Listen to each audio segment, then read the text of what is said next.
Jogo de Palavra, as entrevistas de Rui Miguel Tovar. Olá, muito bem-vindos à segunda época do Jogo de Palavra. Vamos começar em grande estilo, com o homem da rádio. Sim. Sim, António Macedo. Afirmativo. Olá, Rui Miguel. Bem-vindo. Bem-vindo e obrigado Muito pelo obrigado. pontapé de saída. É? É o primeiro programa da segunda época. Sim, senhor. Então, e a primeira época correu bem? Foste campeão? Estimo bem que sim. Olha, E jogaste bem, tiveste rendimento. Não, o rendimento super foi desse lado. Houve muitos Tiveste jogadores, bons convidados, muitos grandes bons. jogadores, O sim. primeiro foi o António Simões, lembro-me bem. Sim. O último foi o António Tadeia, portanto, eu comecei e acabei com o António, só sim, agora. começas com o António. Exatamente. Deve ser aqui uma coisa na minha cabeça que está. Freud explicaria. Explicaria, Mas é sim, melhor. senhor. É melhor não nos metermos É nisso. melhor não meter-me nisso. Senão podia aparecer aí o de Jung e a coisa complicava-se. É verdade. Exatamente. Olha, foi curioso quando entrei e disse que estava à tua espera. Sim. A Hermínia, que está na recepção. portaria, que está na recepção, Muito perguntou. simpática. Muito É uma simpática. verdadeira recepcionista. Nem mais. Porque a primeira impressão que nós temos de uma empresa, seja do que for, não é? É a telefonista, o telefonista, verdade, a sim, sim, recepcionista ou o recepcionista. Nem mais, tens razão. Uma boa recepção é logo meio caminho andado para nós nos sentirmos bem, que é o que está a acontecer neste momento comigo aqui. Pronto. E ela Também porque estou perguntou-me. contigo, vá. E ela perguntou. Eu sou presidente honorário do Clube de Fãs de Rui Miguel Tovar. Eu constituí um grupo no Facebook, fui eu que o lancei, denominado, ainda existe, aquilo não acaba, não é? Indispensável ler Rui Miguel Tovar no I. Exatamente, ainda no tempo do I. Pronto. Sim, foi 2009. Dito isto, agora passa-me tu a mão pelo pelo. Vá, fala. Não, eu vou continuar a falar da Hermínia que me perguntou: então, o António Macedo, ele não é a voz do programa do Carlos Cruz 1, 2, Sim. 3? E eu fiquei a olhar para ela. É que tu para mim és muitas coisas. E essa não é a primeira que me vem à cabeça. Pois, Tenho felizmente. outra. Felizmente não é que eu rejeite ou repudie, antes, pelo contrário, esses momentos, e o Carlos Cruz, antes, pelo contrário, não é? Evidentemente.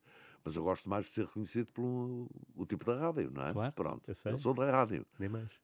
Fui dos jornais por empréstimo, fui da televisão e sou da televisão por empréstimo, porque eu sou, de facto, deste meio, da rádio. E esse meio, essa aventura começou em Angola? Em Angola, a sério começou em Angola. Em que ano?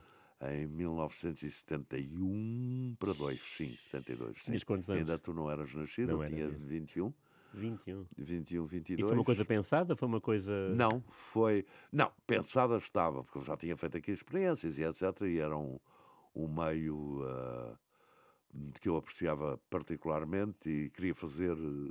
realmente eu olhava ao futuro, ou era advogado, ou então, embora eu também goste muito de arquitetura, mas a matemática matava-me, ou então era radialista, locutor, nem sequer era o jornalismo que me chamava, embora evidentemente depois o jornalismo envolveu-se de uma forma direta e Claro. foi absolutamente decisivo para a minha vida na rádio. Mas na altura eu estava de férias em Angola e portanto não foi não foi uma coisa pensada, foi uma coisa que ocorreu. Porquê? Porque um locutor da Rádio Comercial de Angola, de um programa da Rádio Comercial de Angola, melhor dizendo, Claro. António Taclin, eu acho que ele chegou a ser depois aqui em Portugal a autarca em Sesimbra. Ouvi dizer, bem, eu perdi completamente o contacto com ele, ouvi dizer que tinha falecido, não sei se é verdade nem se não. Adoeceu, o António Taclin, e o filho de uns amigos de uns tios meus, em casa de que eu estava a passar férias, que se chamava Sérgio Godinho, é o primeiro Sérgio Godinho que eu conheço, também já faleceu, infelizmente. Era um técnico, aliás, excelente técnico de som, foi o primeiro grande técnico de som que eu conheci muitos depois. Soube que eu tinha alguma, enfim, alguma experiência nesta atividade, perguntou-me se eu não o queria substituir o Taclin, aí começou tudo, substituir o Taclin e depois tudo se precipitou. Mas o que é que fazia o Taclin? Que programa era esse? Era um programa noturno, o programa era, tanto quanto eu me lembro, era um programa patrocinado, não é? De uma uma empresa qualquer que tinha alugado a antena, e portanto não era um programa de autor, era meramente apresentador, mas não era um programa de autor, mas quem conduzia a emissão, porque era um programa normal, de divulgação musical, sim. etc., tinha o controle absoluto daquilo que fazia.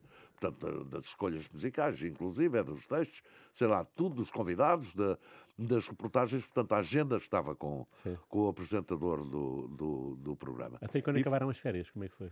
Quando acabaram as férias já tudo se tinha precipitado, já eu nem sequer estava, já eu estava fixado em Luanda. A sério? A sério, porque entretanto passou-se uma cena absolutamente miserável e ao mesmo tempo fantástica, que foi sentado, e eu e o Taclin, que já tinha conhecido e que entretanto também já tinha recuperado, mas tínhamos ficado os dois, já não lembro bem como, mas estávamos no muro das instalações da emissora católica de Angola, da Rádio Eclésia, sentados no muro, lembro perfeitamente, e apareceu o Carlos Brandão Lucas, que eu só conhecia de nome.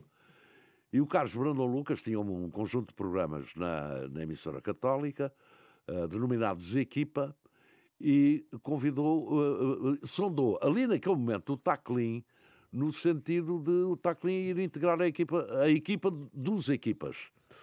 E eu, miseravelmente, disse: então estás a convidar o Taclin, não me convidas a mim.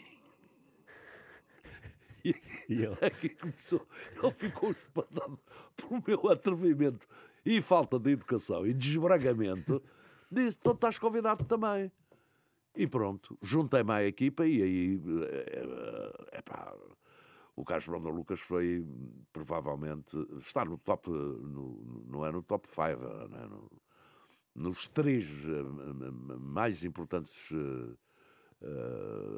personagens de rádio que eu conheci, um daqueles com quem mais aprendi, com quem mais convivi, e que foi um patrão verdadeiramente extraordinário. Nunca pagou a tempo e horas. E tinha o Volkswagen dele, ele tinha o Volkswagen azul, era o carro em que se movia, só funcionava a ignição com a chave do correio da casa dele. A própria chave do carro não dava para nada. Bom, era um tipo absolutamente fantástico. Nunca me pagou a tempo e horas, mas pagou-me sempre bem, não me ficou a dever nada. Eu é que lhe fiquei a dever tudo. E essa equipa das equipas é o quê? Contempla desporto? Não. Contemplava aquilo que tu quisesses, tudo. Tinha um programa da manhã, que era o programa principal, o Equipa 1, na emissora católica, e o Equipa 2, igualmente na emissora católica pela hora do almoço. Era aí que se despejava a publicidade toda, não é? Despejava-se claramente a publicidade. E o Equipa 3, que era ao fim da tarde, no Rádio Clube de Angola. O da manhã era um programa de 3 horas, 7-10, não é? Que na altura já se fazia em Luanda, aqui em Portugal ainda não se fazia, ainda não havia esse conceito. Era? Sim. O conceito de programa da manhã. Aliás, a rádio em Angola era avançadíssima. Era. Costuma dizer-se, embora isto tenha, do meu ponto de vista, tem nuances interessantes, que costuma-se dizer que. Ou a ideia generalizada é que a Rádio Angola era de facto muito boa, verdade. E que por isso mesmo é que aqueles que viemos de Angola se instalaram na rádio aqui em Portugal e passaram a ocupar lugares de destaque e até, hierarquicamente falando, até desfias e etc. Porque a rádio era muito melhor do que aqui. Não. Eu acho que a rádio aqui estava, por alturas de 25 de Abril, estava a viver um período muito idêntico àquele que está a viver hoje, acho eu. A rádio tem altos e baixos. E estava a viver um período baixo. Não é? Com a passagem de muitos profissionais para a televisão, com o afastamento de outros, com a censura a pesar fortemente e a provocar esses afastamentos. Haja visto ao caso do Adelino Gomes e do João Paulo Guerra, por exemplo, desses dois, para não citar mais, Joaquim Furtado e por aí fora, todos afastados da rádio, e isso refletiu-se naturalmente na qualidade da rádio que se fazia aqui. Logo, a seguir ao 25 de Abril, quando começa a desaguar aqui a rapaziada que vem de Angola, encontra um terreno fértil para se poder afirmar e onde faltava gente. E é daí que resulta, independentemente da qualidade que nós tínhamos, porque isso é indiscutível, do que tinha toda a gente, eu envolvo-me também nisso, sem falsas modéstias, não há dúvida nenhuma de que beneficiámos dessa circunstância, não é? todos aqueles que acabámos por Claro. nos instalar e a trabalhar na rádio Mas tu vieste em para cá Portugal. para que rádio? Não vi. Comigo passou-se. Sabes que, e isto é bom Deus dar a dizer, até porque estamos na Rádio Renascença, eu sou de esquerda, não é?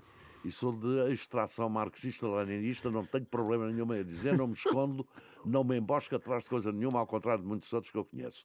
Portanto, sou dessa extração, embora hoje o ML já me diga pouco, não é? Olho para os ML com a distância própria de quem cresceu e de quem olha para o ML como quase...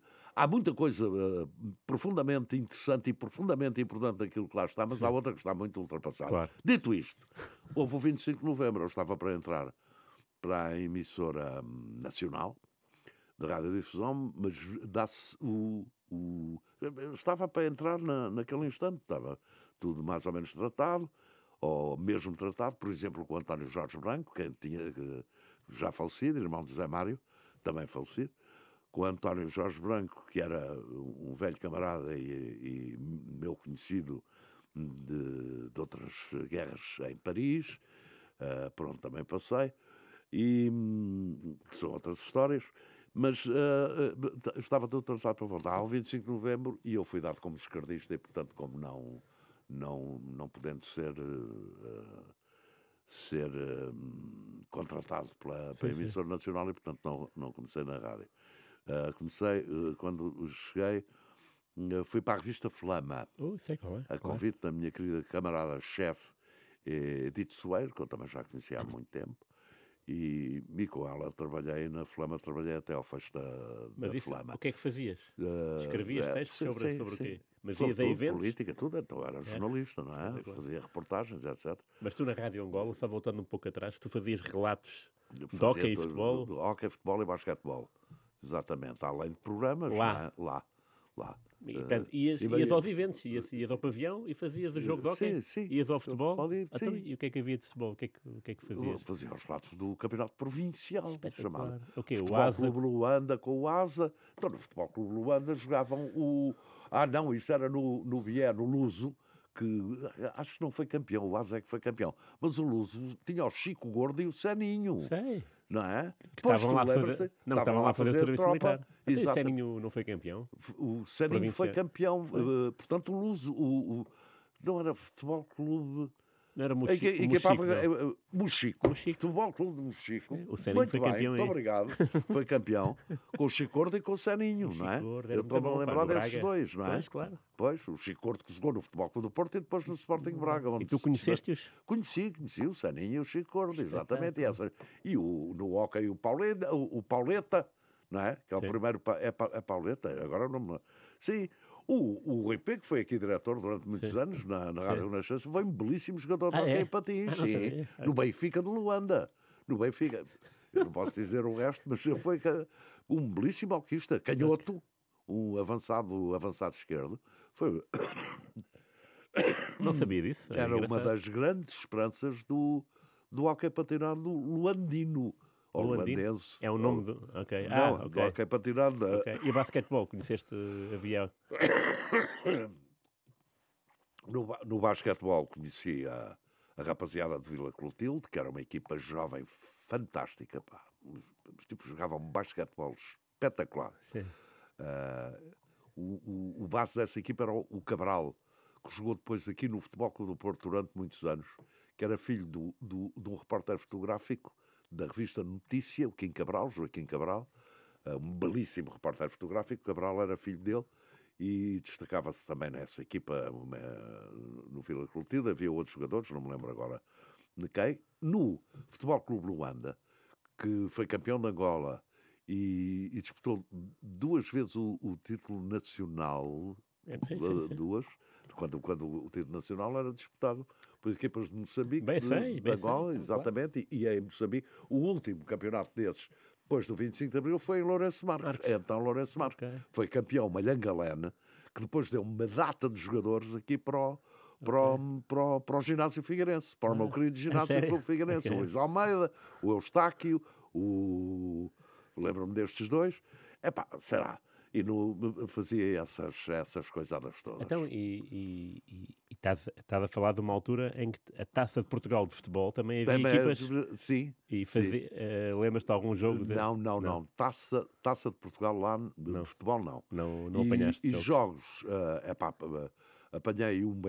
relatei um Benfica, um jogo ainda com o Eusébio, com o Simões, sim.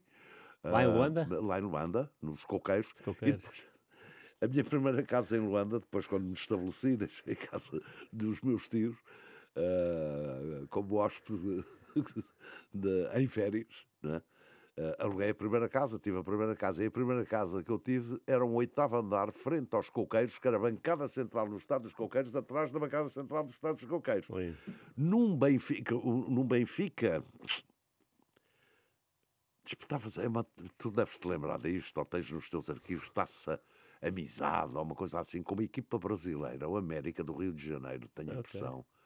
Tenho impressão, mas não tenho a certeza disto. Mas era o grande Benfica. Eu tive na minha varanda 36 pessoas a ver o desafio. 30, eu repito, 36. Atores de teatro, malta da rádio, amigos sem ser de coisa nenhuma. Era uma varanda que via-se melhor da minha varanda, no 8º andar do edifício, do que se via no estádio. Porque a bancada era baixa, não é? Se as pessoas conheceram os Coqueiros, o prédio ficava mesmo em frente, nas traseiras do estádio, mesmo em frente, no círculo, na linha de meio campo, percebes? E, portanto, 36 pessoas. 36 pessoas. E fazíamos coisas muito pessoas amigas, rapazes amigos, que estavam lá a cumprir serviço militar, por exemplo, juntava-os também, e eles então tinham um compromisso comigo, quando havia jantaradas lá em casa e festas por causa de futebol, deste tipo de coisas, levavam as rações de combate que lhes eram atribuídas. Tinham rações de combate que eram conservas, não sei o quê. E nós jantávamos daquilo. Juntavam-se também com outras coisas, sei lá, uns ovos, fosse o que fosse, não é? No que houvesse, fruta, etc. Mas as rações de combate também entravam nos menus, não é? Exatamente. E tu voltaste a fazer desporto em Portugal? Eu voltei em que rádio? Na Rádio Comercial. Quando fui para a Rádio Comercial, tive como chefes. Até não foste um dos... Não estiveste na Fundação? Não estive exatamente na Fundação, mas... voltando atrás, portanto, fui impedido de ir para a rádio. E foste para a Flandres? Perdi completamente a esperança de voltar à rádio. Portanto, fiquei na escrita, envolvidos praticamente 3 anos, não é? 1978, quando é constituída em abril, é lançada a Rádio Comercial. O Jaime Fernandes, que entretanto tinha regressado da Alemanha, tinha estado na Deutsche Welle, e quando regressou da Deutsche Welle, para ser o braço direito, João David Nunes, no lançamento da Rádio Comercial, telefonou-me, porque quando eu fui impedido de entrar na rádio, o Jaime Fernandes disse-me, tendo sabido disto, eu já o conhecia há muito tempo, e ao João, disse: a primeira oportunidade que eu tenho, tu voltas à rádio. Na primeira oportunidade que eu tenho. E a oportunidade surgiu em abril de 1978. Maio, que foi quando ele regressou, creio. E ele telefonou-me e disse-me: ainda não é o momento, porque ainda não posso fazer nada, mas garanto que antes do Natal estás a trabalhar. E antes do Natal eu estava a trabalhar. Comecei em setembro de 1978 com um programa que se chamava Mão na Música, um programa de fim de semana, cujo título é do Zé Nuno Martins. O título do programa, o padrinho do programa é o Zé Nuno Martins. O programa era um programa de atualidade musical. Lançamentos discos e não sei o quê. E deram-me como assistentes, ou ficaram meus assistentes nesse programa, meus assistentes de produção, o Jorge Falorca, já falecido, poeta, escritor, e etc., maluco, e o Ricardo Camacho. Eu não posso... o Ricardo Camacho foi daquelas pessoas fantásticas que eu conheci na minha vida, não é? Um tipo que era exatamente o contrário de mim. Eu sou... Quer dizer, hoje estou mais calmo, mas sou um tipo inflamado. E ele era um paz de alma. Fazia... E muito sabedor, muito conhecedor desta atividade e de música. Evidentemente, ele era músico, não é? Foi músico fundador do 7ª Legião e, portanto, autor é uma coisa que não se usa, infelizmente, na rádio em Portugal. É uma coisa que eu, por mim, tentei emendar e sempre que falava com ela. Pá, as autorias das canções. O E Depois do Adeus não é do Paulo de Carvalho. Claro. O E Depois do Adeus é do Zé Nisa e do Zé Calvário e é pelo Paulo de Carvalho. Pronto. O Ricardo Camacho tem uma data de canções assim, de músicas, com letras do Miguel Esteves Cardoso, por exemplo. O Foram Cardos, Foram Prosas, pela Manuela Moraguetes. A música é do Ricardo Camacho. Tem músicas. Além disso, ele não fez músicas, ele fez canções, participou em canções. Como há uma diferença entre música e canção. Uma diferença muito grande. Música fez o Beethoven e o Mozart, não é? Não é? O António Pinho Vargas também faz música, não é? Sim, mas o Paulo de Carvalho não faz música, faz canções. Pode fazer música para canções, mas canções existe. A canção é, como diz o Chico Buarque, a oitava maravilha do mundo, é a oitava arte. Não é a oitava maravilha, é uma maravilha, mas é a oitava arte. A canção é uma arte autónoma, própria. São 3 minutos com texto e música. E uma interpretação, pronto. Não há música. Eu vou aos arames quando os músicos dizem a música, os músicos, sei lá, Luís Represas. Estou a dizer Luís Represas, podia dizer outro qualquer, não me lembro se o Luís Represas diz isto. Falam das canções dele como a música que fiz e tal. Não é a música, é a canção que tu fizeste, pá. Estou a dizer Luís Represas, dizia outro. Não. Ó Luís, tu não dizes isso, peço desculpa, mas pronto. Percebes que isto para voltar atrás e para dizer o que é que eu perdi. O teu primeiro programa na rádio comercial, ao fim de semana. Estávamos aí, era ao fim de semana, ao sábado. E foi quanto tempo? Pá, foram 2 anos com Mão na Música. E que tu recebias os discos lá na rádio e falavas deles? Como é que era? Sim. As editoras naquele tempo havia a relação, não é? Claro, então não sei. Exatamente, mandávamos vir discos de fora, tanto eu como o Ricardo. E tu ouvias antes para depois falar sobre eles? Sim, exatamente. Engraçado. E tinhas convidados sempre também? um convidado. Um convidado na primeira hora, um convidado, na segunda era mesmo digamos, um registro das edições e mostrava-se esta faixa, aquela, e diziam-se ali umas pataquadas sobre os discos, não é? Escritas por mim ou pelo Ricardo, ou também por o Jorge. O Jorge Faroca afastou-se um bocado e fiquei praticamente só eu e o Ricardo, o senhor Dr. Ricardo Camacho, que foi o maior especialista português em SIDA, sabias? Sem doenças, e já na altura em que trabalhava na rádio, trabalhava comigo no mundo da música, ele estudava medicina, com notas e quis sempre aquela especialização, aquela área que era como é que se chama? Das alergias, não é alergias que se diz, pronto. E depois apareceu, entretanto, o HIV, o SIDA, e ele foi notável aí como investigador e como divulgador e como tudo, e como médico. Participou em congressos, em simpósios, coisas internacionais, desapareceu praticamente da circulação na parte artística, afastou-se da 7ª Legião, pronto, para ficar por aí, e que era a especialidade dele, e ele sempre defendeu aquilo, sempre quis aquela área, foi sempre a área que... Porque de facto era uma área totalmente desconhecida, portanto ele partiu do grau zero. Sim. O que é altamente meritório. Claro. Sim, no que respeita à SIDA era, partiu do ponto zero, absolutamente. Sim. Ele fez... Peço desculpa. Queres água? Não, obrigado. Queres fazer assim para inundar o estúdio e acabar a emissão ou não? É melhor não. Tive diversas cenas muito engraçadas com ele, mas eu andava-me a queixar, tal como agora, de dores nas costas. Agora, tal como na altura, não sabia o que era, mas entanto aquilo passou. Eu era jovem. Era jovem, claro, tinha 30 anos. Eu tenho 73.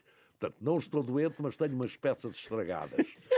Naquela altura, ter peças estragadas era um bocado desagradável, não é?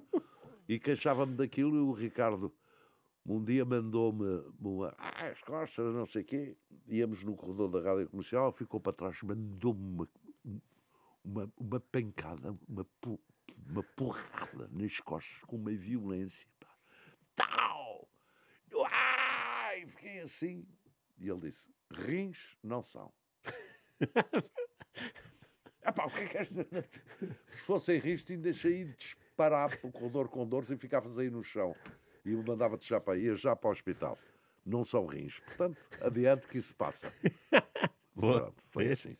Grande medicina. E era médico. Muito bem. E era médico.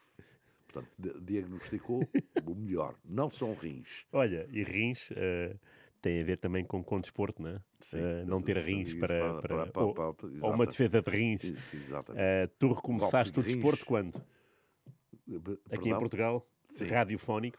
Sim. Recomeçaste quando? Quando fui para a comercial. Então, mas- Na comercial fazia esse programa, depois fui também para a 24ª hora, do qual fui realizador, com o João Martins, Ok. velha figura da rádio, também aqui da Rádio Renascença, onde teve a 23ª hora.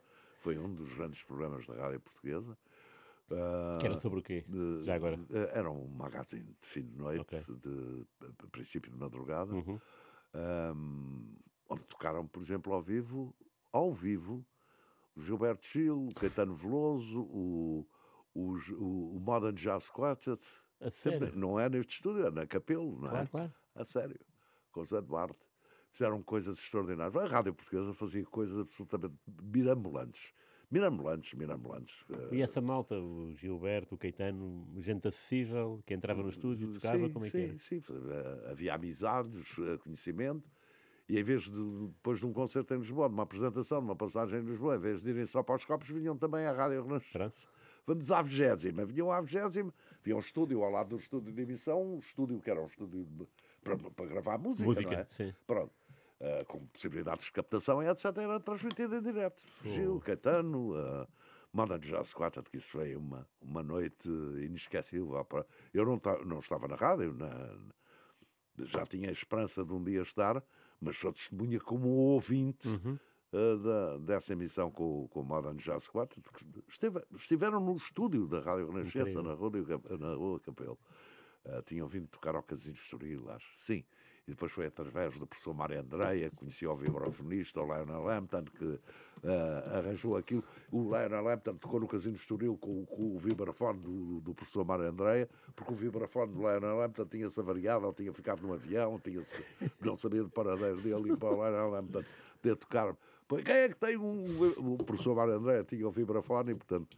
Foi esse vibrafone que foi para a Rádio Comercial, que veio aqui não, na Rua Capelo, que veio para a Renascença e, enfim, eram outros mundos, outras vidas. E então, na Rádio Comercial depois acabei por fazer tudo. Eu na Rádio Comercial cheguei a trabalhar, não sei, 14 a 6 horas por dia, cheguei a dormir no estúdio. Miguel Esteves Cardoso, no set, contou isso uma vez, e é verdade, entrou uma das senhoras da limpeza, que faziam limpeza de madrugada, não é? Quando a rádio, quando estava só um ou dois estúdios a funcionar, mas a funcionar, não era com automáticos, era com pessoas lá. E eu tinha saído tarde, tinha ido beber uns copos, porque nunca era só um, era mais que um.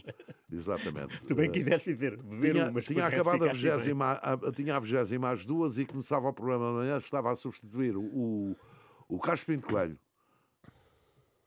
o Fialho Gouveia. Estava a substituir um dos dois na manhã, portanto ia começar às 7. Portanto tinha que estar no rádio às 6. Tinha acabado a 20ª às 2. Fui para os copos.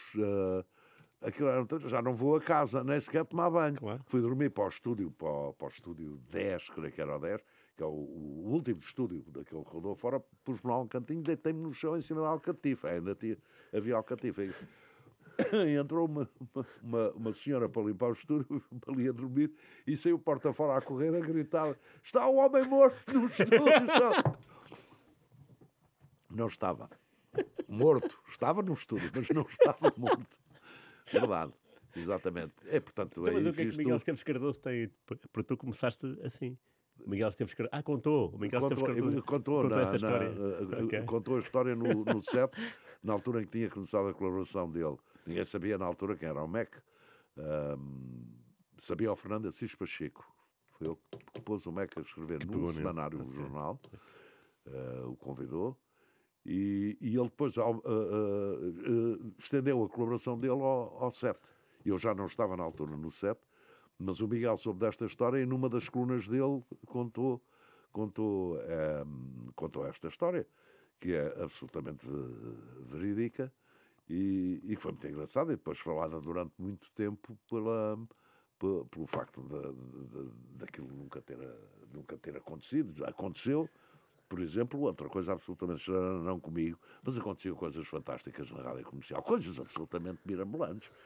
Um técnico denominado que já faleceu, António Oliveira, que era de Santarém, e fazia 2 dias em Lisboa e ia 3 dias a Santarém, ou uma coisa qualquer assim. Metia-se no comboio, saía em Santarém, claro, ficava em casa e tal, e depois regressava 2 ou 3 dias e ficava esses dias todos em Lisboa, sempre no rádio, não é? Encostava-se ali pelo bar e tal.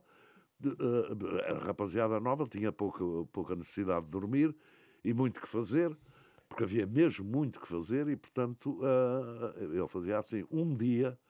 O António Oliveira meteu-se no comboio e acabou em Vilar Formoso, porque não acordou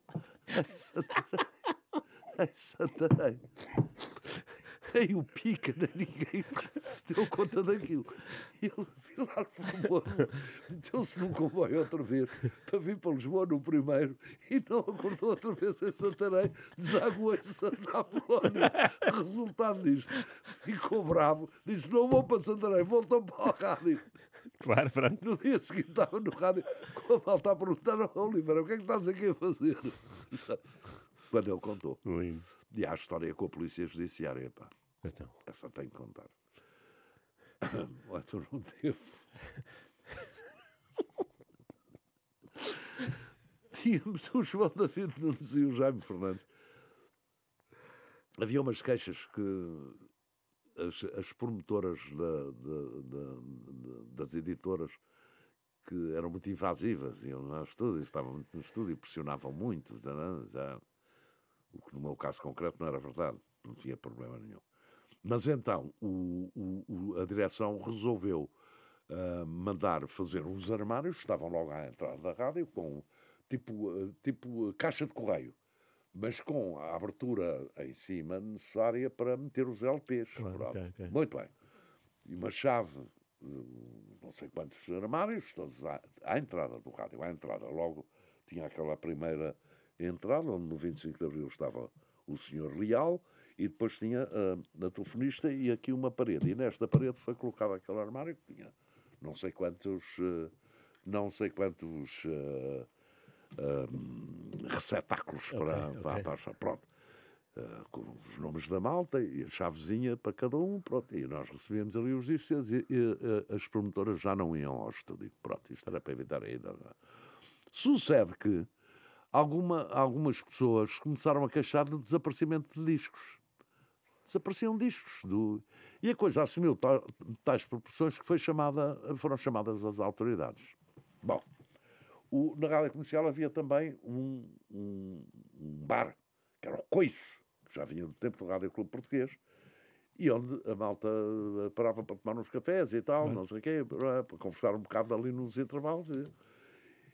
E chegaram os senhores, que eu admito que fossem, não sei se eram eu disse da polícia, não sei se eram da polícia, quem eram, pronto.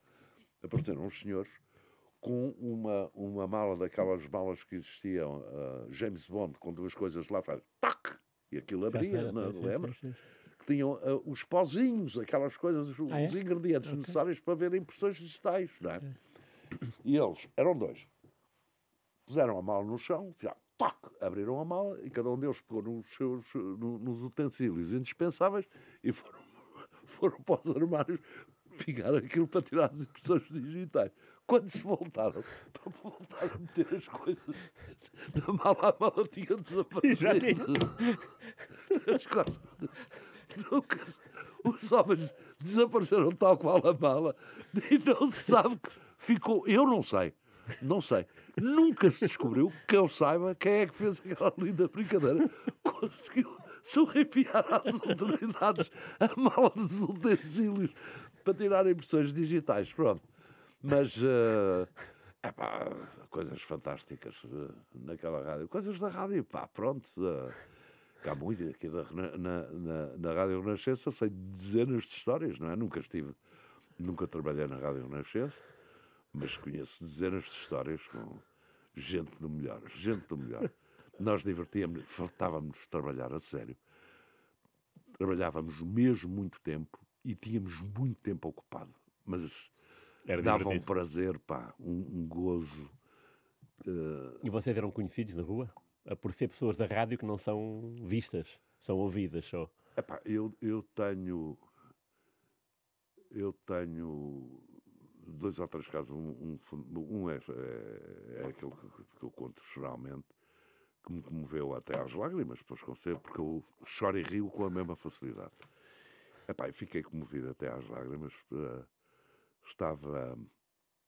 Éramos conhecidos, creio eu, pelas vozes. Claro. E é a história que eu vou contar, não é? Portanto, era preciso falar, e ainda hoje, felizmente, eu sou conhecido não por aparecer na televisão, mas a maior parte das vezes pela voz. Eu começo a falar e as pessoas olham para mim. Eu tenho esta cena é no princípio da comercial, bem, em 1980. O set já era na esquina da Avenida da Liberdade. Eu também estava no set na altura, no primeiro andar, em frente ao Cinema Tivoli, na outra esquina. Sim, sim. E eu tinha arrumado o carro do outro lado em frente a São Jorge, e fui e vi um cego. Portanto, em princípio, atravessaria para o outro lado, como fazia pelas escadas do metropolitano, não é? Quando do metro passam para o outro lado. Bom, mas como vi um cego à beira do passeio com a bengala, dirigi-me ao cego para o auxiliar a atravessar, porque ele estava cá em cima, não ia lá para baixo, e ainda não havia aqueles pi do coisa, Sim, sim, pronto, dos semáforos. E eu disse, quer passar para o outro lado, evidentemente, não é? Boa tarde, ou bom dia, não é? E ele não me respondeu à pergunta. Disse-me, é o António Macedo, não é? E eu desmanchei-me a chorar. Tá. Pronto. Foi isto. Claro que o ajudei a atravessar. Depois, claro, conversámos. Conheci-o logo pela voz, etc. E lá o atravessei. Ele ia para... Havia na altura na Rua de Santa Marta, não sei se ainda existe, aquela instituição de apoio aos cegos, para onde ele se dirigia, era a sede. E portanto, lá atravessou. Esta foi uma cena. Outra que eu tive também, bastante mais recente, que foi também, ainda eu estava no rádio, portanto, isto é antes de 2018. A rapaziada da Antena 3, na casa da Mariana Oliveira, era o dia do livro, o Mundial do Livro, no dia seguinte, e pediu-me, quando eu, no final da minha emissão na Antena 1, se eu me importava de ir à Antena 3 dizer uma bacurada qualquer sobre o livro, o livro da minha vida, ou uma coisa qualquer. E tal. O livro da minha vida são os 100 anos de solidão, de Gabriel Garcia Marques, e eu falo sempre o livro da tua vida. Tenho 73 anos, já fui dezenas de vezes convidado para dizer 2 ou 3 pataquadas até sobre livros, e falo sempre este. Eu disse, vou ter que fazer aqui uma coisa, não vou falar de 100 anos de solidão. Vais variar. Vou variar. E entrei no estúdio e disse-me com uma coisa metida na cabeça, que foi o que fiz. Mariana lançou-me e tal, e eu disse, o livro da minha vida é um livro que eu ainda não li. E que livro é que era? Era um livro que estava anunciado do Jonathan Franzen, do americano. Estava anunciado que ia sair, mas que não tinha saído. Eu disse, por todos os que eu li anteriormente, 3 correções, eu estou numa expectativa louca para ler o próximo dele, e portanto este é o livro da minha vida hoje, e tal, embrulhei aquilo assim. 2 ou 3 dias depois, eu disse, assim que sair é o primeiro livro que eu vou comprar. 2 ou 3 dias depois, ou uma semana, não sei, não me lembro exatamente quanto tempo, fui à Bertrand do Chiado. Eu gosto muito da Bertrand, gosto de livrarias e gosto muito da Bertrand do Chiado, onde agora, por falta de orçamento, tenho ido poucas vezes, mas ia bastante algumas vezes. De livraria, a primeira onde eu vou é a Bertrand. Se é para comprar livros, é a Bertrand do Chiado, pronto. E entrei na Bertrand para comprar o livro, viu onde estava o livro, peguei e fui a uma caixa para pagar. E a senhora viu o livro, olhou para mim e disse, vai cumprir a sua promessa, não é verdade? Fiquei completamente desarmado, não é? Exatamente. Porque isto é fantástico. É o peso da rádio, é a força da rádio, por um lado. Por um lado não, e é isso, um tipo sente-se gratificado porque serviu para alguma coisa. Houve ali 2 segundos em que eu digo, lembro não sei o quê, e que ficou na cabeça de alguém. Verdade, sim. Ficou com aquilo. Epá, e isto isto não se paga. Isto não se paga. Isto pode-se pegar, mas pagar não paga. Nós há bocado falámos do 1, 2, 3. Foi a tua primeira contribuição televisiva? Ou já? Porque eu lembro-me de te ver no meio do público. É a minha imagem Sim. de criança, não é? Sim. Às vezes Vocês me focavam-te... estar a chamar velho. que eu sou. Diz, Não, Rui, diz. É de um velho jovial. Lembro-me de te ver lá no meio a falar. Sim. É a minha imagem. Sim. E por acaso Foi. a Hermínia é que me transportou para esse mundo, porque eu não sabia, eu não... Não estava. eu não diria Estavas que eras mais tu. para cá. Sim. Exatamente. Eu lembro, e agora fez-me uma luz aqui. Exatamente. É engraçado. Não que foi. também é gratificante, Pois. digo eu. É. De repente, olha, afinal é ele. Era A pessoa ele. com quem eu vou estar hoje Era era também aquela pessoa aquele. lá no meio da... Sim. E foi quanto tempo? 1, 2, 3. E porquê é que surgiu o convite? Eu Pela tive- voz? Foi para a voz. Eu colaborava com o Carlos Cruz já praticamente a tempo inteiro na CCA e quando o Carlos ficou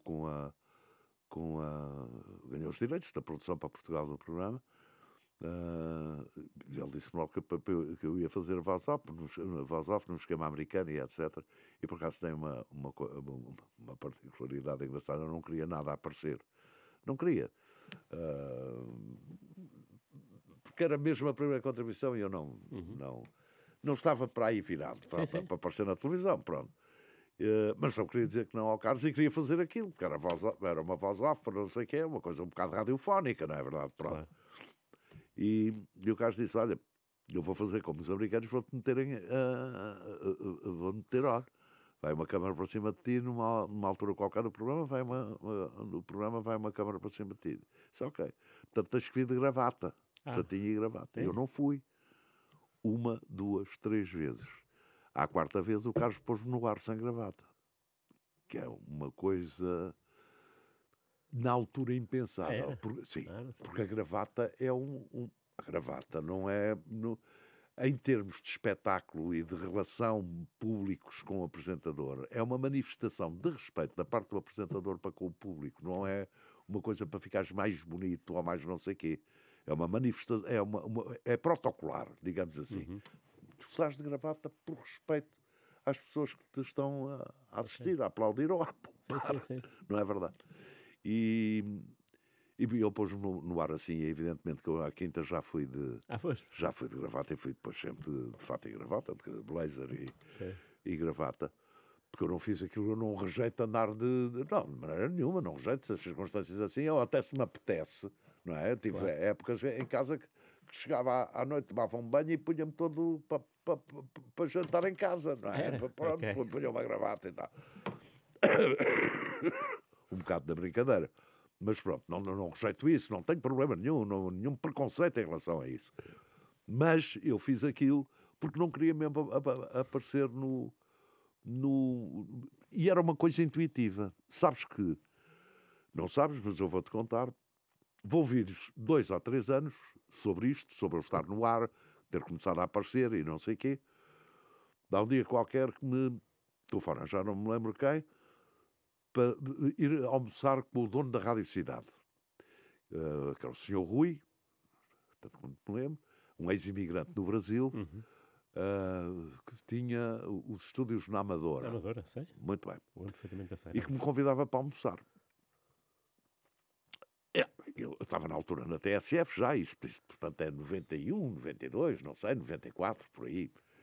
E lá fui eu almoçar com o Sr. Rui, e com o filho, que era o diretor, digamos, de produção, ou diretor mesmo da rádio, formalmente, não é? Informalmente era o pai, mas ele é que exercia das funções. Fomos a uma daquelas coisas brasileiras, aliás, ótima. Um chimarrão, pai. Mas era na Amadora, fora da Amadora, já praticamente aqui à luz. Acho que agora é uma... Não interessa. Lá fomos. Almocei muito bem. E o Sr. Rui, o almoço servia para eu me convidar para ir para a cidade. Já percebi. Dizendo que eu era o único português, ou seja, com sotaque português de Portugal, que tinha lugar na cidade e que podia ser importante para a cidade e não sei o que. Lá. Eu, evidentemente, não é evidentemente, mas fiquei muito agradado com o convite, mas rejeitei, porque estava muitíssimo bem na TSF e a TSF era... Eu era a cara da TSF e a TSF era a minha cara, pronto. Aquela era a minha rádio, não ia para uma aventura, podia ser muito interessante, tinha idade para mais uma aventura, mas não era uma aventura que fosse suficientemente apelativa, independentemente da circunstância, daquela altura poder fazer um grande fogaz. Já é o primeiro português com sotaque de Portugal que vai trabalhar na cidade. Mas pronto, não fui. Mas, e este é que é o lado importante, o Sr. Rui disse-me o seguinte: onde você estragou um bocado a sua personalidade radiofónica foi pelo facto de ter começado a aparecer na televisão. Porque houve um mistério que a rádio tem que conter sempre e que desapareceu. Sim. Com isso. Okay. Isso era o que eu nunca teria feito. É um erro que você cometeu. E eu intuitivamente, quando ele diz aquilo, eu refleti, 10 segundos, 30 segundos, e disse, eu intuitivamente sabia isto. Eu não devia mesmo aparecer. A rádio é outra coisa. Há um mistério. Hoje provavelmente já não é. Estamos aqui carregados de câmaras, é tudo. Sim, certo. Mas a rádio ainda naquela altura tinha um lado... Daí a minha pergunta se te reconheceu na rua ou não. Acho piada. Pois. Porque não havia um imagem, agora, sim, era a voz, pá. Então, a voz é contada. Lembro muito bem de ouvir programas de rádio de manhã quando ia para a escola com os meus pais e de pensar como é que será a cara desta pessoa, não é? Pois, não, e não imaginava se era gordo, se era não sei o quê. Então Eu imaginava. Eu quando ouvia, quando era miúdo, imaginava este é assim, este é assado, aquela é assim, é cozido, tem um penteado de vestes, não sei o quê. Eu montava o cenário todo. O sítio onde ela estava sentada, ou ele, o que tinha à frente, o que não tinha, se tinha papéis, se tinha livros, tinha não sei o quê. Inventava, nunca tinha entrado num estúdio de rádio e tive sempre. A rádio, Rui, a rádio, antes do aparecimento da televisão, a rádio era a televisão lá de casa, estás a perceber? Era as pessoas ao serão, as pessoas, classe média, urbana, em Portugal, a minha casa era assim, ao serão, depois do jantar, ligavam ao rádio para ouvir o romance, para ouvir a música clássica. O teatro radiofónico foi uma coisa absolutamente extraordinária, pá. Eu comecei a apaixonar-me pela rádio por causa dos relatos de Hockey em Patins com o Artur Agostinho e o Lança Moreira e pelo romance no rádio. O romance, que era um romance para um público juvenil. Foi onde começou, de resto, o Jaime Fernandes, que é uma coisa extraordinária, que era a adaptação radiofónica dos 5, dos livros da Enid Blyton. Adaptação de Maria do Carmo de Moctezuma. Chamava-se assim. Eu sabia isto. A ficha dos 5 na rádio, os 5 e a Ciganita, os 5 e a Ilha do Tesouro, os 5 fugiram de Alcoentre. Isto é outra coisa. Mas passava de dia para dia? Não, era a semana, acho que era a semana, não me lembro. Passava, era feito por episódio, estás a perceber? 20 ou 25 minutos, contavam uma parte do episódio. Aquilo era o livro da Enid Blyton, adaptado para a rádio. Adaptação de Maria do Carmo de Moctezuma, que era a tradutora também. Pronto. E a adaptação. Depois nisto entrava a Lídia Franco, o Rui de Carvalho, o Paulo Renato, por essa época. É quando começa de calções, contou-me ele a mim, o Jaime Fernandes. Começa aí, nesse teatro radiofónico, nos 5 na emissora nacional. Ele, a contar, como eu, quando comecei na rádio, que olhava o Artur Agostinho e quase que fazia xixi nas calças, não é? Que era um respeito quase que por aquele ídolo, que era um ídolo, não é? E dividiste estúdio com ele? Dividi, e ele foi meu chefe de desporto na rádio comercial. Exatamente, um homem... E também jogos juntos? Ou não? Tiveste essa sorte? Sim, fiz. Não sei, não tenho isso contabilizado. Mas... Não, mas foste, isso é que é importante. Fiz, sim, com o Neves Sousa, com o Neves Sousa, eu fiz... Eu só me lembro dele no Diário de Lisboa, que escrevia muito bem nos anos 70. Eu tenho uma história com o Neves Sousa também, tenho diversas, mas tenho uma história... Ajax, mas não era o verdadeiro Ajax, era o Ajax de Malta. Era, não sei que era. O Rabat Ajax. Rabat Ajax. Com o Porto. Futebol Clube do Porto, em Vila do Conde. 9-0. Porque estavam a rebaixar o estádio, o Das relvado Antas. do estádio das Antas. Isso é o começo da aventura. Da aventura que Nem leva ao final, 1900, estamos em setembro. Olha, está a fazer anos, agora. em setembro de 1986. Nem mais. Foi na época Foi, 86, 87. Nem mais. E eu fui fazer um relato com o Neves de Sousa, a comentar os comboios para cima, relato. O jogo foi às 6 da tarde, de uma quarta-feira, provavelmente, não é? Sim. Era dia de semana. Sim. E o jogo foi tarde, aí às 6, ou uma coisa qualquer assim, ou 5. E, portanto, nós tínhamos que regressar ao Porto para estarmos às 8h05 em Campanhã para apanhar o foguete para Lisboa. Foguete. O foguete. Lindo. Epá, o trânsito, não sei o quê. O Neves de Sousa dizia para o motorista, que era o motorista da RDP, estava associado à rádio comercial e os transportes eram fornecidos para a RDP, e o Neves de Sousa dizia: só vai fazer cortesias aos outros automobilistas, nós a vermos o tempo a passar. Resumindo, não perdemos o comboio. Eu ainda pelei o Neves de Sousa, que era aquele homem possuante e forte, e não tentei meter dentro do comboio, mas foi completamente impossível. Saímos, fomos para o Aleixo, restaurante do grande benfiquista no Porto, era, na altura. Tinha os melhores filetes de choco. Os filetes eram feitos ali. Pescal? Não, peixe? Não, sim, não. Pronto, com o arroz do próprio, arroz de choco. Não. Com polvo? De Filetes de polvo. polvo com arroz de polvo. Com arroz de polvo, uma coisa absolutamente fantástica. E de quem éramos amigos. E fomos porque só tínhamos o comboio Correio à meia-noite para Lisboa. Tínhamos que vir no comboio Correio. O comboio Correio, que é aquele que para em todas as estações e a Piadeiros e chegava a Lisboa às 7 da manhã. 7 horas. Chegava e chegou. 7 horas de comboio, alto. Fomos para o Aleixo. O Ramiro, que era o dono do Aleixo, fechou a loja, deixou-nos lá com uma garrafa de catiçarque, exatamente, e com a chave da loja, para metermos, da loja, do restaurante, para metermos debaixo do tapete, porque a irmã, na manhã seguinte, ia abrir o restaurante. A irmã vivia por cima, exatamente, do Aleixo. Só tínhamos de meter a chave, fechar a porta e meter a chave debaixo da porta. Ficámos com a chave, com uma garrafa de whisky, que bebemos até à hora do comboio, 10 para a meia-noite, fechámos aquilo, a estação de Campanhã é do outro lado, não é verdade? Desce-se um bocadinho, é do outro lado, e apanhámos o comboio Correio para Lisboa, onde chegámos tendo esgotado o estoque do whisky existente na carruagem Da carruagem bar. Da carruagem bar. Isto não é muito edificante o que estou a contar, mas é muito engraçado. Porque é engraçado e notável, porque é assim, não chegámos a Lisboa direitinhos, mas não propriamente endireitados, não é? Nem eu, nem. Eu, logo na estação de Santa Apolónia, 7 da manhã, telefonei para a casa da minha chefe, a minha querida Maria João Duarte, que é a madrinha da minha filha mais nova. Escrevi e dizia: Maria João, não estou em condições, vou dormir o dia todo, porque eu também estava no 7 na altura. Então, olha, estou vindo com o comboio Correio, estou a chegar agora a Lisboa, a noite toda em branco, e a ver o whisky com o Neves. Imagina, deve estar lindo, e está pronto. Acabou, eu fui dormir, vivia em Benfica, na Rua dos Orneiros, e fui para casa dormir. O Neves de Sousa foi para o Diário de Lisboa, Claro. porque tinha que escrever a crónica do jogo Futebol Clube do Porto, 7, para aí, ou 9, 8. Foi 9. 9-0. 9, Rabat Ajax, 0.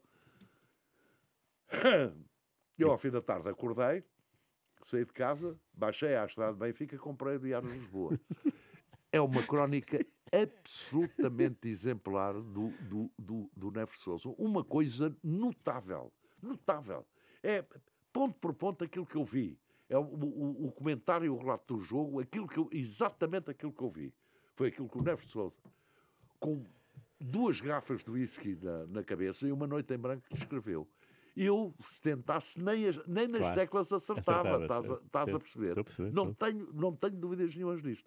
Era um homem absolutamente extraordinário. Mas o que as pessoas aqui me contam da rádio das voltas a Portugal que faziam Sim, com ele ele. era isso, essa dinâmica durante a noite, e depois essas pessoas que não tinham um décimo do andamento dele, um décimo do andamento noturno, apareciam no pequeno almoço e ele estava lá com a máquina de escrever já fresquíssimo. A escrever também para o Diário de Lisboa é a etapa da tarde anterior. Exatamente, da véspera. Isto é uma coisa diária, porque a volta a Portugal é diária. Pois E ele é. fazia isto Com dia de diariamente. descanso, não é diário. Não exageres, É é um verdade. dia de descanso. É Pronto. verdade. Exato. Portanto, eu reconheço esse estilo, sim. Já ouvi muitas histórias dele assim. Pronto. Neste Esta estilo foi que era tudo absolutamente, maravilhoso. absolutamente extraordinário. Mas estávamos a falar antes do Arturo Agostinho e lembras-te de jogos, o quê? Estádio do Sporting, Estádio do Benfica, sim, Jamor, talvez? no Sporting. Sporting e Benfica também. E ele era respeitado por todos, ou seja, à entrada do estádio, os adeptos. Sim. Arturo Agostinho o Arturo Agostinho era uma figura, pá. E era um bom homem, sabes? Era um bom homem. Provavelmente haverá outras pessoas que farão outro juízo, porque a unanimidade é muito difícil de alcançar e ainda bem que não se alcança. Mas para mim foi uma pessoa excelente, pronto, excelente. Enquanto companheiro de trabalho e enquanto chefe. Ele foi meu chefe, porque ele era o chefe de desporto da Rádio Comercial. Mas o registro dele era um registro muito diferente do teu, radiofónico, digo, ou não? Porque ele na televisão, o que nota era um registro muito pausado e muito concentrado, e as palavras pareciam pensadas todas. Não, ele tinha provavelmente pensadas, mas com uma rapidez Sim, claro. Sim. De uma espontaneidade absoluta. Sim. Ele tinha uma capacidade de improvisação, Okay. não é? Que eu só conheço o Jorge Luizidro, de pessoal da rádio, não estou a ver ninguém, não é? Okay. Que tenha uma capacidade que as palavras corram todas, não é? Como não me correm a mim, eu hesito, volto atrás, não sei o quê, para lá, pronto. Sim. Não é? Agora, essas pessoas têm um dom, e o Arturo Agostinho tinha esse dom, não é? Agora, era uma rádio diferente, não é? Por exemplo, mas era diferente também nos relatos, porquê? Eu com ele não fiz relatos, ele fazia comentário, eu fazia o relato. Era isso que eu ia perguntar. Pois. O que é que fazia cada um no estádio? Exatamente. Ou então eu fazia pista, reportagem com o outro a relatar e com o Arthur nos comentários. Okay.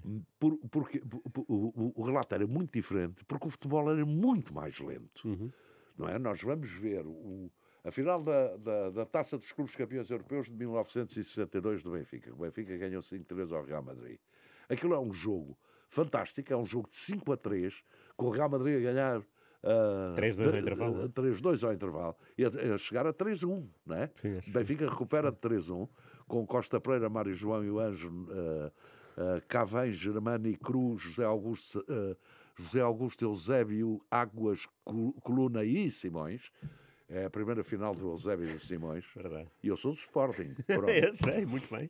Mas Tu e não só, temos aqui o que é que eu ia dizer? Tu vais ver aquele jogo, e existe o jogo, não é? Todo aí, se fores ao YouTube, acho que estão lá uns 90 minutos, não é? Sim. O jogo é de uma lentidão que nem hoje na América Latina se joga àquela velocidade, joga-se muito mais. E, portanto, o relato era muito mais pausado, dava direito a respirar muito mais, que é uma coisa hoje. Eu hoje não conseguia fazer um relato, não conseguia. Eu já tentei ver um jogo para a televisão e tentar. Não meto lá a respiração, não consigo. Claro. Sim. Não tenho peito para aquilo. E provavelmente, nessa altura, se o futebol fosse a essa velocidade, eu também não teria. Não sei. Mas era futebol. Aquilo que eu relatei era futebol muito mais pausado. O basquetebol era muito mais rápido, o hóquei em patins também é muito mais rápido, mas é muito mais fácil relatar. Estás numa área, tens 10 jogadores em campo, 5 de cada uma das equipas, e a área é muito mais pequena. Tu não tens de estar a situar, porque se percebe perfeitamente quem está ao ataque e quem não está. E no futebol tens que situar as coisas. A entrada de meio campo, do lado esquerdo, do lado direito, a entrada da área, a 3 metros, tem quantos adversários tem em cima, etc. Numa área extensíssima, com 22 homens em cuecas a trocar uma única bola. Não é? Eu tinha E pesada. Agora é menos pesada, claro, do que antigamente. Antigamente chegava a pesar. Tirá-la do chão era um drama. Era um drama, não é? Porque então com chuva aquilo acho que passava de meio quilo, não é? Pronto. Mas. Já agora, só uma pergunta: como é que era a relação jornalistas-jogadores? Era, houve lá, eu não me consigo generalizar. Mas era bar aberto, ou não? Era bar aberto, não, sim, não havia limitações. Pronto. Era bar aberto no sentido em que era bar aberto. Ou seja, se tu quisesses ter uma relação e conversar, conversavas à vontade. Se É não isso. quisesses, não tinhas. Claro, certo. Não é? Se o jogador que atendesse, tu eras um tipo respeitável e tinha contigo uma relação. E havia, em muitos casos, houve relações de proximidade muito, muito, muito fortes. Mesmo já nos anos, já neste século, pá, eu fiz relações fortíssimas e tenho relações fortes com o Rui Bento, por exemplo, e com o Paulo Madeira, mais com o Rui, a mulher do Rui é a minha advogada, por exemplo, e portanto, é uma pessoa de quem eu gosto imenso, quer um, quer outro, não é? E dos miúdos. Falar nisso, o miúdo mais novo já é piloto de avião, de aviação, exatamente, de futebol nada. E, portanto, se souberem daí de alguma coisa, ele está na área de recrutamento da TAP, mas se souberem de alguma coisa, podem dizer aqui para o Rui Miguel e o Rui Miguel transmite para o Ruizinho. Para o Ruizinho, não é o Rui Bento também, que é o mais velho. Sim, muito do Rui, pronto. E antes disso, nos anos 80, Tony e Manuel Fernandes, Tony e Manuel Fernandes, que eu acho que não fizeram como treinadores nas carreiras que podiam fazer por serem tão boas pessoas, pá. Acho, é a minha opinião. Boa. O Manuel Fernandes foi completamente, por 2 vezes, enquanto jogador pelo Barquinchó. Sim, verdade. E depois como treinador por uma pessoa cujo nome não pronuncio aqui porque estou à mesa contigo, pá, e foi completamente, porque era mesmo muito boa pessoa. Era um bom homem, era claro capaz de entrar nas armadilhas e nas coisas que o futebol tem. Claro. Que o futebol tem, não é? Dentro dos balneários, fora dos balneários. Fora. E tenho sobre o Tony a mesma opinião. Tony e Manuel Fernandes. E por falar em balneário, tu entravas em balneários? Entrava no... Espetacular. Não? Ou sim? Sim, mas eu fiz assim, porque no do Sporting nunca entrei, entrava no do Benfica. Então. Eu fiz a minha... Não sei, olha, por causa do Rui, a amizade que eu faço com o Rui Bento é uma amizade... É do tempo ainda do Tony adjunto e do Ericsson, não? Sim, do Tony com o Barotti. Vou também contar aqui outra coisa que os meus amigos mais chegados conhecem. O meu filho mais velho é benfiquista. Mas é benfiquista encartado e tudo. Pronto. É benfiquista. E é benfiquista porquê? Porque ele era do Sporting. Era sportinguista. Em 1981, quando o Benfica é campeão com o Barotti como treinador e o Tony como adjunto do Barotti, o Tony, o último jogo é Benfica Sporting na Luz, não é o jogo não é o jogo do brinco do Vítor Batista, não. Não é. Mas é um jogo que há um penalti que é o Bento que vai marcar o penalti, ou não, ou esse é o do... eu sei qual é. Eu sei qual é. O Mesares defende um penalti do Bento e o Bento, no fim, defende um penalti do Jordão. Exatamente. E é 1-0 gol do Chalana. Do Chalana. É esse jogo, não é? Tenho a impressão que sim. Não sei. Tu logo verás. Eu acho que é 83, sabes? Porque o Barotti não conviveu com o Mesares. Pois não. O Mesares veio com mal. Isto é de 81 e o último jogo é na Luz, Benfica Sporting, o Benfica ganhou 1-0. Isso eu não tenho dúvidas nenhumas. Pronto. Muito bem. O Tony tinha-me convidado para ir. O Benfica seria campeão, mesmo perdendo o jogo. Era campeão. E o Tony convidou-me para ir no final do jogo conviver, para beber uma champanhada, uma coisa qualquer, no balneário com os jogadores. E foste com o teu filho. E eu aceitei. Eu fui com o meu filho, fui ao futebol com o meu filho. Do Sporting, meu filho do Sporting, pequenito, isto é 81, tinha 6 anos, tinha 6 anos, e portanto lá vou eu, para a cabine, bom, era guarda-redes suplente do Benfica quem? José Manuel Delgado, pronto, hoje jornalista de A Bola, que tinha sido, se bem te recordas, o futebol transmitido para a RTP eram uns jogos do Portimonense, do Belenenses. Portimonense e Belenenses são estes dois que eu me lembro. Portimonense e Belenenses, Belenenses e Portimonense. Onde jogava, num ano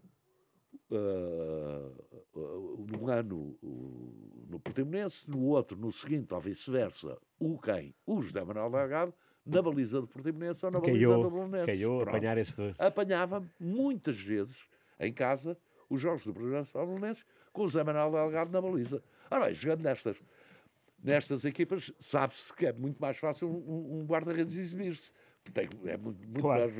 muitas vezes, muito mais vezes chamado a intervir. E então, o meu filho tinha, com 6 anos, tinha a mania que era guarda-redes, que ia ser guarda-redes, tinha o equipamento que eu lhe tinha comprado, completo, não com joelheiras, mas camisola, calções e tal, isso tudo. E quando está no balneário do Benfica, vê o Zé Manuel Delgado. E diz: "Oh papá, este é o Zé Manuel Delgado, não é?" "É." "Então, mas ele joga no Benfica?" "Joga." Mas eu nunca tinha visto. Pô, não, porque ele é suplente do Bento, e o Bento é que jogou sempre e tal. O Zé Manuel Delgado não joga. "Ah, então vou ser do Benfica." E o meu filho mais velho, que faz em janeiro, que vem 50 anos, 50, já vou ter um filho cinquentenário, faz 50 anos, é do Benfica por causa do Zé Manuel Delgado e desta circunstância. Incrível. Nunca contei isto ao Zé Manuel Delgado, porque eu nunca me cruzei com ele. Mas foi o que levou o meu filho a deixar de ser. Dizer que ninguém se muda de clube. Muda com 6 anos de idade, pode-se mudar perfeitamente de clube. Ele mudou do Sporting para o Benfica e ficou um veemente, muito sério adepto do Benfica. Até hoje, evidentemente, por causa. Devo isso ao jornalista então guarda-redes José Manuel Delgado. Mas devo acrescentar o seguinte: não me importa nada. Claro. Há coisas muito mais importantes na vida. Eu quero é que o meu filho seja honesto, feliz e leal. Não é nada. Muito E bem. mais nada. Todos os meus filhos e os meus netos, e isso é o que eu quero. Nós começamos Conversa. esta conversa com a Hermínia e vou fechar também com ela, porque ela, para Com a além do 1, Hermínia 2, Silva. 3, ela perguntou, e também foi speaker do Benfica, não foi eu? Não. Duvido muito. Sporting. Duvido muito. Fiz É convite de quem? E em que anos? Foi em 2000 e fiz, nomeadamente, a festa da conquista do título de 2018, anos depois. Mas foste para isso ou foi essa época toda? Não, foi parte só da temporada. Portanto, ias ao estádio em dia de jogo? Sim, em dia de jogo. Mas essa festa foi uma coisa, foi das coisas mais extraordinárias que eu tive na minha vida. Porque senti-me o Mick Jagger, pá, no maior estádio do mundo. Mas estava bom, estava- Agora cantam só as mulheres do lado direito! E cantavam lá, agora só os homens do lado esquerdo. O estádio completamente cheio à espera Da dos equipa que jogadores vinha que vinha do Porto, do jogo de com o Alpinheiro. Salgueiros. Então, Exatamente. isso foi uma festa que demorou muito pouco, ou seja, os jogadores entraram... E então aquilo foi levado ao Foi, não campo foi? e pronto. Durou muito pouco, não, demoraram horas e horas. Não, para ti foi bom no estádio, mas depois a festa propriamente dita, lembro-me que tinha sido... desmoronou-se. O único que conseguiu chegar foi o Schmeichel. Porque o 2, que eu já não me lembro quem era, o Schmeichel, eu chamei o Schmeichel entrou aí e começou a invasão. O 2 já não veio. Era o Saber para aí, não? Digo eu, nem sei se era. Não, o Saber já não estava já não nessa estava lá. equipa. Eu acho que era o 2 que era o argentino. O Quiroga, não? O Quiroga. Tenho a impressão que era o Quiroga, não me lembro. Não tenho a certeza. Sim, mas tenho a impressão que era o Quiroga. Não me lembro. Agora lembro que o Schmeichel, com uma camisola amarela de calças de fato de treino, ainda veio ao pódio. Aquilo estava um pódio, um praticável ali, mais alto, ali montado no estádio. Ainda tocaram grupos e não sei o quê. Até lá foi meio festarola monumental. Depois, pronto, não houve controle naquilo. Foi 18 anos depois, não é? Então e tu? Acabou-se isso e o que é que fizeste? Fui para casa dormir, tomei banho e fui fazer a rádio nostálgica na manhã seguinte. Com uma camisola do Sporting. De quem? Ou não era personalidade? Não, era, mas era minha. Ok. Tinha-me sido oferecida pelos roupeiros, pá, aí uma coisa qualquer com o meu nome. E número quê? Não tinhas número? Tinha. Porque tu tens... 50, era o número 50 da minha idade, que eu ia fazer 50 anos. Porque tu tens uma camisola do Sporting valiosa. Depois tenho a do Jordão. É bom dizer isto aqui? Pronto, então não tem ok. problema nenhum. Pronto. Jordão, número 11, Lecoq Sportivo. Uma camisola Lecoq foi a última Que é o melhor camisola equipamento de Sporting. Sim, é mais bonito. É muito mais bonito. Aquele verde, aquilo tudo. e o tamanho das listas, exatamente. Das listas, que é fundamental. E o símbolo do Lecoq E o Sportivo símbolo era bonito. era bonito. Embora eu este símbolo já esteja habituado e foi aprovado em esta... Não, eu não digo o símbolo do clube, digo o o símbolo da marca. Da marca também é bonita, também é bonita. Mas conseguiste a camisola como? Amizade com ele? Sim. Eu também estabeleci a relação do Manuel Fernandes e do Tony, não falei no Jordão porque não era... Com o Tony e com o Manuel Fernandes eu sempre me dei alguma coisa e bem, não é? Quer dizer, eu e o Tony ainda trocamos mensagens, com o Manuel Fernandes também tocava, acompanhei a doença dele. Sim. E não com a intensidade que eu gostaria, nem que também para não estar a amassar, porque aquilo não interessa. E olha, de Manuel não tenho camisola nenhuma, de Manuel não tenho.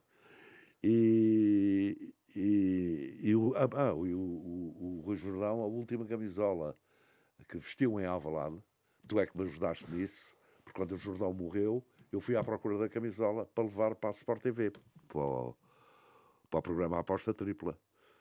Porque entendi que eu devia fazer, claro, uma vez tinha a camisola. E não me lembrava com quem é que o Sporting tinha jogado em Alvalade. E eu estava convencido que tinha sido o último jogo dessa época. E não foi. Tu é que me ajudaste, porque eu dei-te uma mensagem, eu telefonei-te, socorrendo-me da tua memória e dos teus arquivos, e tu então disseste que o último jogo tinha sido na Covilhã, e portanto não em Alvalade, e em Alvalade tinha sido contra não sei quem, o Sporting tinha ganho 5-1 ou uma coisa qualquer, e o Jordão tinha marcado 2 gols. Eu sei que foi esse jogo. E no final do jogo, vim cá abaixo à 10A e ele entregou-me a camisola ainda com o suor do desafio. E eu creio que foi nessas que nós combinámos isso assim, porque era mais difícil no segundo jogo na Covilhã e ele dar uma camisola, porque era mais complicado. E, portanto, aquela foi considerada a última que ele vestia no Sporting. Eu tenho. Com o Jordão também assisti uma cena no Algarve, não vou dizer quem era o treinador. Depois, quem quiser, faça pesquisas. Pré-época em Valdelobo. O Sporting está a jogar com o Portimonense, daqueles jogos que não contam para nada, que o árbitro era o treinador adjunto do Sporting, uma coisa qualquer, e estavam lá no punhado de jornalistas, por acaso não muitos, e eu estava lá também. Não na qualidade de jornalista, mas na qualidade de sportinguista, porque estava no Algarve, não sei porquê, mas estava de férias, provavelmente, e fui a Valdelobo. E vi o treinador, há uma bola metida no Jordão, e o Jordão não se desmarcou, não correu, não fez, não correspondeu à solicitação. E da lateral, o treinador gritou, corre! Sério? E insultou. O Jordão formalizou-se, veio direito a esse senhor, a esse cavalheiro, e disse: o meu nome é Rui Manuel Trindade Jordão e sou um senhor. Deu a voltinha e foi-se embora. Saiu do treino.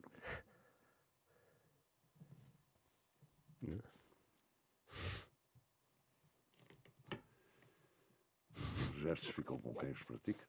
Verdade. Não é verdade? Sim. Isso, treinadores e... O futebol tem coisas tem coisas fantásticas. É o maior desporto, é o maior espetáculo do mundo. Como é que um tipo fica preso a uma coisa daquelas e vive aquilo e fuma e treme e não sei o quê. Mas tem coisas muito, muito, muito beras, pá. Muito beras, pá. E eu assisti a coisas muito beras, tratamento de jogadores absolutamente indescritíveis, pá. Indescritíveis. O falecido Pacheco, olha, foi outro amigo que eu também fiz no futebol. O falecido Pacheco na Seleção Nacional, uma coisa absolutamente miserável, uma coisa mesmo daquelas miseráveis, de enxovalhar mesmo. Só que depois apanham pela frente pessoas arrebitadas, com o nariz empinado, e com respeito, com autorrespeito e autoestima, e dão-se mal, percebes? Sim. As pessoas dão-se mal. E com o Pacheco foi isso. Ele deu-se bem, saiu completamente por cima. Uma cena da Seleção Nacional perfeitamente miserável. Miserável, uma coisa... Mas pronto, adiante. Que as coisas custam. Porque, sabes uma coisa? Que é uma coisa. O futebol, então, que é uma coisa que deve dar muito prazer de jogar, desde que receba devidamente no final do mês. Mas trabalhar é uma chatice. Os dois únicos animais que trabalham é o burro e o homem, não é? O burro porque é burro e o homem porque tem que ganhar para o bife e para o pão com manteiga. Acho eu. E, portanto, se trabalhar... Eu, se pudesse, não fazia nada, mas nada. Lia. Lia, tomava banho, ia para a praia, ouvia música. A sério, estou a dizer. Comia uns petiscos, era assim. A minha vida... Eu fiz um teste psicotécnico e deu rico. Vocação. Rico. Depois, quando alguém andou a distribuir a riqueza, eu estava de folga. Tinha ido justamente para a praia. Na praia? Estava na praia, na costa, era o que eu ia dizer, na costa da Pacarica, e, portanto, já não me como nada. Bom, falando sério, se trabalhar é chato, porque é que nós não tentamos tentar... fazer do trabalho uma alegria. Claro. Ser felizes aqui. Sim, tirar partido, obviamente. E tirar partido disto. Não é? Do tempo, do convívio das pessoas. E ver as pessoas felizes ao nosso lado. Pá. Ver as pessoas satisfeitas. Isso é... Eu acho que devia ser o básico. Não é. É verdade, tens razão. Metade das pessoas andam... não sei, por carga d'água, andam... às vezes há justificações, mas só para ver o que está ao lado infeliz. Fazer mal. E é uma coisa que me confunde mesmo. Claro. E que frequentemente me leva aos arames e a proceder, se calhar, não propriamente na melhor conformidade. Mas pronto, desde que eu fique bem com a minha consciência. Claro, sim. E eu sei que estás porque és uma pessoa expansiva e alegre, portanto. Pois isso completamente. Isso e agora vais almoçar com as tuas netas e eu tenho um almoço, sabes onde? Ao pé do Hospital de Santa Marta, de que já falámos hoje. As coincidências. Numa tasquinha, não. Acho que sim, suspeito que sim, estou à espera de confirmação. Onde haja ainda daquelas iscas finas Nem mais. que não são de cebolada, com batata cozida e molho sujo. Claro. Molho com água, não é? E a isca tem que ser quase transparente. Estou à espera disso. Não é? Estou à espera desse E momento. depois, quando nós estávamos ali naqueles jornais, no jornal, no 7 e tal, íamos muito às tasquinhas aí para comer. À meio da tarde, a isca fria. Fria, verdade. No meio do pão. casqueiro. Claro. Não é pão, é casqueiro. E pronto, estávamos naquilo, com um copo de vinho tinto. E absolutamente extraordinário. Muito alho, para ficar com mau hálito. Claro, tem que ser essencial. Para trabalhar à tarde e à noite. Eu não, pá, eu se calhar vou comer hambúrgueres ou coisa assim, porque vou com os netos, evidente, modernices. Mas pronto. Olha, mas bom almoço. Bom almoço também para ti. Bom almoço muito para todos. Obrigado. Não, obrigado eu. Nós, da Rádio e de Jogo de Palavra. Obrigado pelas palavras todas. Foi um formidável arranque da segunda época do Jogo de Palavra. Espero que nos acompanhem a partir de agora todas as quintas-feiras. rr.pt, Spotify, YouTube. Pelo menos são as plataformas que eu domino mais ou menos. Haverá outras. Grande abraço, até para a semana com outro convidado. Desta vez foi António Macedo. Um cromo irrepetível. Grande abraço. Abraço.